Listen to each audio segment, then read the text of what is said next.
জনাব আবু আলম শহীদ খান, আমরা দেখলাম যে জাতীয় সংসদে একটি কমিটি গঠন করা হয়েছে সরকার এবং বিরোধী দলের সংসদ সদস্যদের সমন্বয়ে জ্বালানি সংকট মোকাবেলায়।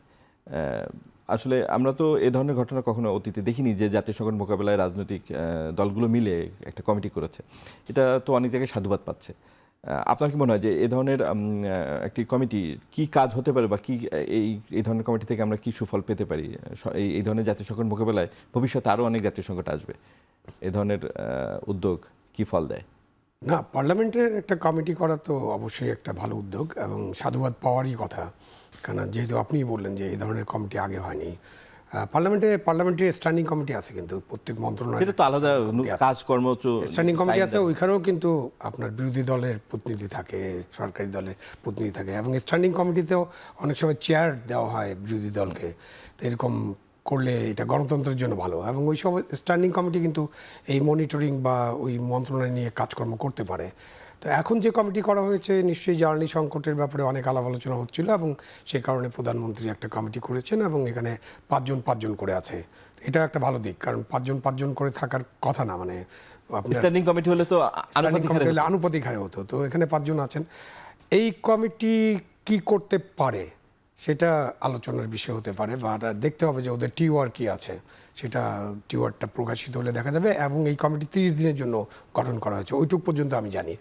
তো এখন ধরেন এই কমিটি করার ফলে জ্বালানি মন্ত্রণালয় বা অন্যান্য যারা আছে মাঠ পর্যায়ের সংগঠন যেগুলো এই সব কাজে লিপ্ত আছে, সংযুক্ত আছে, তারা হয়তো একটু সচেতন হবেন যে এই কমিটিগুলো বিভিন্ন জায়গায় যাবে, তাদের পরামর্শ নেবে, দেখার চেষ্টা করেন, একটা জবাবদিহির জায়গায় আসতে পারে। বাট বাংলাদেশে জবাবদিহি আনাটা কিন্তু খুব কঠিন, কারণ জবাবদিহিতে যখন আপনি যাবেন তখন আপনার তো প্রসেসে যেতে হবে। এই কমিটি হয়তো একটা সুপারিশ করতে পারে, এবং সেই সুপারিশটা মন্ত্রণালয়ে যাবে যে কাউকে যদি কারোর বিরুদ্ধে ব্যবস্থা নিতে হয় সেই রকম সুপারিশ, অথবা আর কি করা যেতে পারে।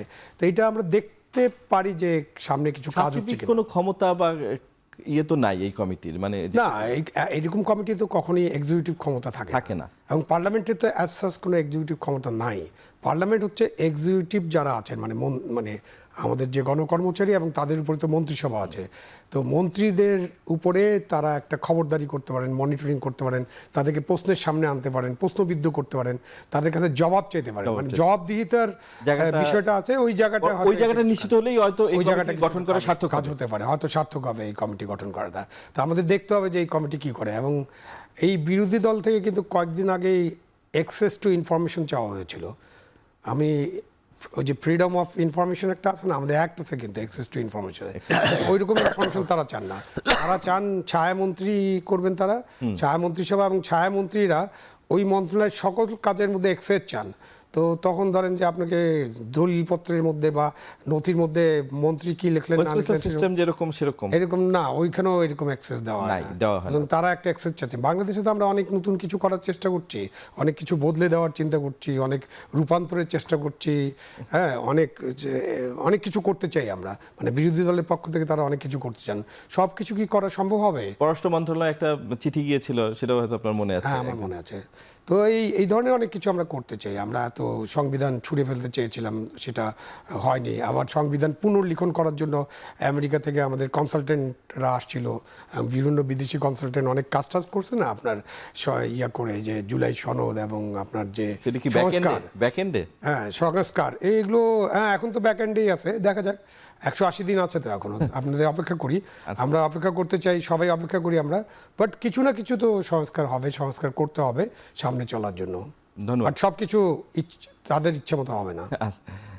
দেশে বর্তমানে জনাব বিডির রহমতুল্লাহ, দেশে বর্তমানে বিদ্যুতের গড় মূল্য 7 টাকা 13 পয়সা থেকে 8 টাকা 65 পয়সা গড় মূল্য। তো এই মূল্য বাড়ানোর কথা বলা হচ্ছে, এর এফেক্ট পড়বে, মাল্টিপল এফেক্ট পড়বে জনজীবনে, স্বাভাবিক। তো এই যে ক্রমশ মানে সংকুচিত হয়ে যাওয়া মধ্যবিত্ত শ্রেণী, কেননা দরিদ্র শ্রেণীর মানুষের সংখ্যা তো বাড়ছে, আল্ট্রা পুয়ারের সংখ্যা বাড়ছে, পুয়ার পিপলের সংখ্যা বাড়ছে, তো সেই অর্থে তো সংকুচিত হয়ে যাচ্ছে মধ্যবিত্ত শ্রেণী। তো এই যে চাপে থাকা এবং সংকুচিত হয়ে যাওয়া মধ্যবিত্ত শ্রেণীকে একটু রিলিফ দেওয়ার জন্য বিকল্প কিছু করার সুযোগ আছে কিনা, মানে দাম বৃদ্ধি করেও বা বৃদ্ধি না করে?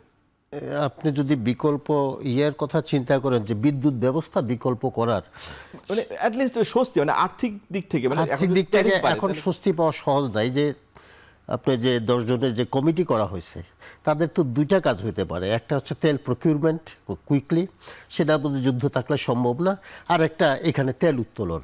তো ওনারা এইসব করবে কিনা, টিওরে কি আছে আমি জানি না, আর টেকনিক্যালি আদের কিছু টার্মস অফ কন্ডিশন তো আমরা জানি না তারা আসলে না জানি না। আরেকটা করতে পারে তারা, অন্তত যদি আমাদের 2 মাসের স্টক থাকে, জাহাজ থাকে, তেল যেন এই তেল ফুয়েলিং সেল স্টেশনগুলো যেন ডিপুর থেকে পায়। এইটাই কিন্তু এখন মেইন কমপ্লেন, যে আমরা তেল পাচ্ছি না, তাহলে এই ক্রাইসিসটা থাকে না। তাহলে যাই হোক, এই কমিটির কথা বাদ দিলাম। এখন বিদ্যুৎ মন্ত্রণালয় থেকে বা বিদ্যুৎ বিভাগ থেকে এই পর্যন্ত আমি দেখি নাই, একটা স্টেটমেন্টও দেখি নাই যে আমরা বিদ্যুৎ এই সংকট আছে এটা সমাধান করব। কয়েকটা একটা ব্যবস্থাপনা শুধু তেলের ব্যবস্থাপনা না, বিদ্যুৎ সিস্টেমের ব্যবস্থাপনা একটা আছে, যেটা বাংলাদেশে এখনও তারা যেটা বলছে আমাদের 12 জেনারেশন 12% সিস্টেম লস। ওয়েস্ট বেঙ্গলে 2-1টা ইয়া ছাড়া সবখানে 3.5-4% সিস্টেম লস। থাইল্যান্ডে 2 থেকে 2.5%, সিঙ্গাপুরে 1.5%। 1%-এ কিন্তু আমাদের 85 কোটি টাকা ইয়ারলি আগের হিসাবে, এখন তো আরও বাড়ছে। হ্যাঁ, তাহলে সুতরাং এইখানে 4% শুধু এইটা না যে টাকাই বাড়ে তাই না, যখনই আমরা সিস্টেম লস কমে যাবে তখন কিন্তু চাপটা কমে যাবে। অর্থাৎ আমার যদি আজকে 12,000 লাগতো, তখন 10,000 মেগাওয়াট লাগতো।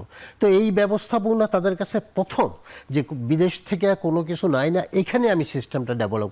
এটা কিন্তু বর্তমান যে ফুলমন্ত্রী, উনি কিন্তু আমরা একত্রে এইসব নিয়ে কাজ করছি। না, মানে আমাদের তো একটা শুরুর সমস্যা ছিল যে আমরা কোয়ালিটি বিদ্যুৎ, দাম ট্যারিফ যায়নি, কোয়ালিটি বিদ্যুৎ বা নিরবিচ্ছিন্ন এবং মানসম্পন্ন বিদ্যুৎ দেওয়ার চ্যালেঞ্জটা তো এখনো আছে।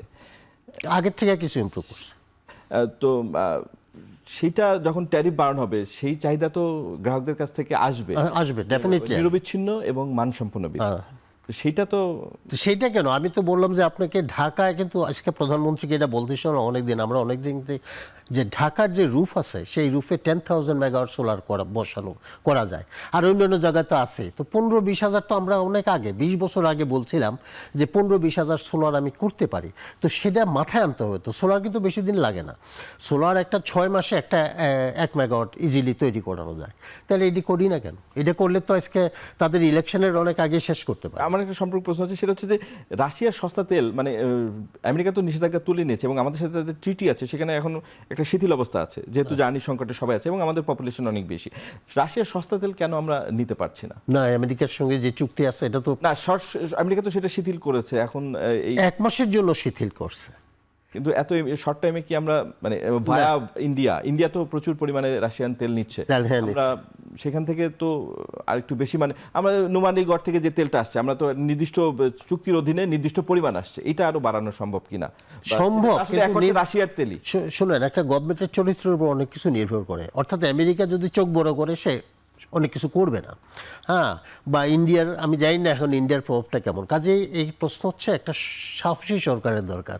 তো আমরা তো গত 50 বছর কোনোদিনই সাহসী সরকার পাইনি যে করতে পারে, যে স্ট্যান্ড করতে পারবে। আজকে যদি আমেরিকা, ইরান যেমন করছে আমেরিকাকে, বলছে যে আমরা যুদ্ধ কইরা তো মানে করব, মানে তোমাদের কথায় আমরা এই শান্তিতে বসবো না। তাহলে আমাদের সরকারের ভিতর কোন লোকটা দেখেন যে আমেরিকান চোখের উপর, বা গতবার আমরা দেখিনি ভারতের উপর কথা বলতে। কাজে আপনি এই ধরনের সরকার থেকে ভালো কিছু আশা করতে পারেন না। জনগণের পক্ষে, রাষ্ট্রের পক্ষে এরা ভালো কিছু করবে, আর ও ধমক দিবে, এটা সে শুনবে না। কাজে আমাদের এই কপালটা খারাপ। এখন কি করতে হবে সেটা আমাদের চিন্তা করতে হবে। রাশিয়ার সস্তা তেল নিয়ে অনেক দেশ চলছে। হ্যাঁ, অনেক দেশ চলতেছে। ল্যাটিন আমেরিকান অনেক কান্ট্রিও তো নিচ্ছিল। আচ্ছা, এখন নিতে পারবে কিনা জানি না, কারণ জাহাজ পথ কোন দিক দিয়ে বন্ধ। কাজে সব দিকেই আমাদের এখন খুব আমরা সংকটে আছি। আপনি এখন হয়তো আমরা ঘরে বসে বলতে পারি এই করলে ভালো হবে, কিন্তু প্রশ্ন হচ্ছে আমরা তো করবো না, সরকারকে এইসব পলিসি নিতে হবে। আর ওনারা যে কমিটি করছে, এই কমিটি কি করতে পারবে? এই কমিটির যারা আছে আমাদের সেই লোকেরই তো শাসন করতেছে, সেই ধরনের লোকে তো শাসন করতেছে। নতুন কি ব্রেন ওদের আছে যে আমরা খুঁজে পাবো? অসম্ভব। ধন্যবাদ।